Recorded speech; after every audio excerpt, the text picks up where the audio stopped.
Сәлем достар, қалайсыздар? Бүгін біз сіздермен слойка қамырдан осылай керемет пирожный десе де болады дайындап жейтін боламыз. Осылай ең алдымен бізге керегі дайын қамыр. Мен оны алдын ала ерітіп дайындап алдым. Қатты мұзын еріткен жоқпын. Кішкене ғана ерітіп екіге осылай бөліп алдым.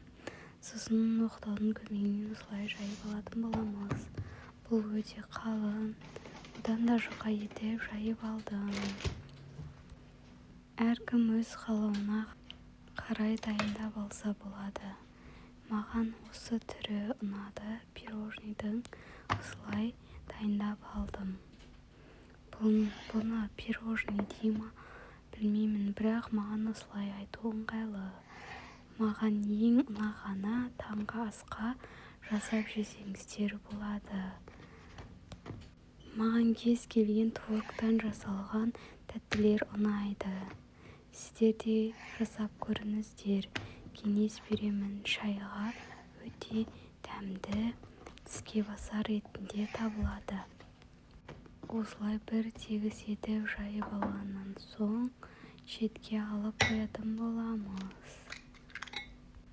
Содан соң 200-300 граммдық сүзбемізді осылай құрғақ ыдысқа салып алатын боламыз.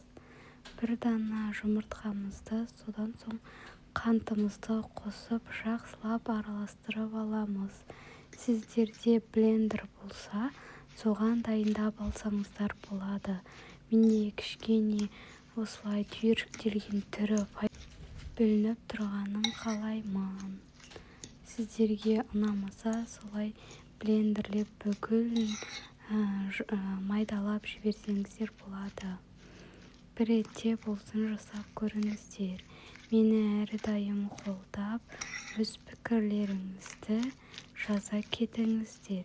Және де менің каналымда не көргілеріңіз келеді, соны жазып кетіңіздер.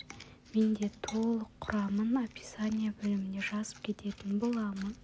Сіздерге де ұнайды деп сенемін. Осылай жақсылап араластырып алғаннан соң бір шетке алып қоятын боламыз. Содан соң жаңағы кесіп дайындап алған қамырларымызды өздеріңізге ұнайтын етіп жасап алсаңыздар болады. Мен көріп тұрғандарыңыздай қамырдың бір шетін сәндік үшін және әдемілік үшін осылай кесіп алдым. Және бұл біздің жасап жатқан слойкаларымызды өте әдемі етіп көрсетеді екен. Осылай жан-жағын жақсылап басып, барлығын бірдей етіп дайындап алатын боламыз. Келесінде осылай жасап алдым.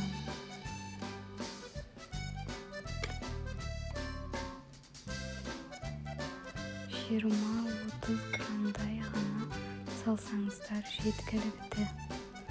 Соның өзінде дәмі тіл ереді.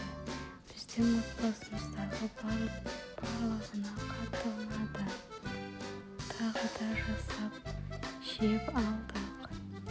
Сіздерде бір рет болсын жасап көріңіздер.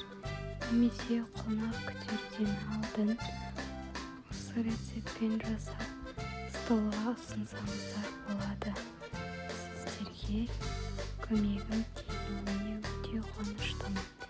Менің каналыма тіркеліп, қоңырауша белгісін баса кетіңіздер. Менде слойканың бір бөлігінен осылай 8 дана қамыр шықты. Содан 8 дана пирожный дайындап алдым. Содан соң жұмыртқамыздың сарысын бөлек алып, үстіне кішкене сүт қосып, осылай жағып алсаңыздар болады.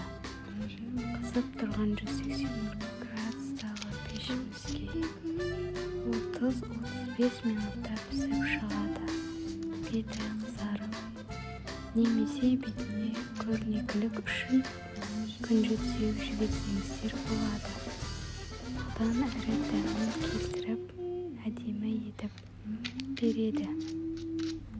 Піскен соң ыстық шаймен немесе кофемен ішіп алсаңыздар өте керемет болып шығады.